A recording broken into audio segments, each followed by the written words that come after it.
аябай чоң. Бир күн чоң.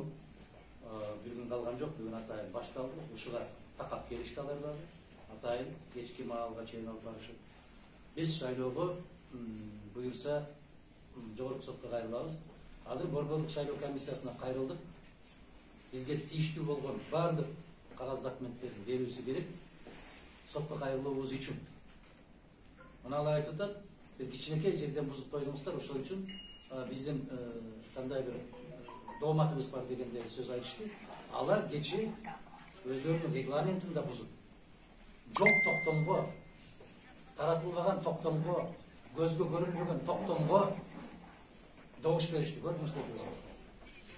Атыр Абдрахматов кайра акча бар деп. Мага көрсөтүп койгулачы токтомду.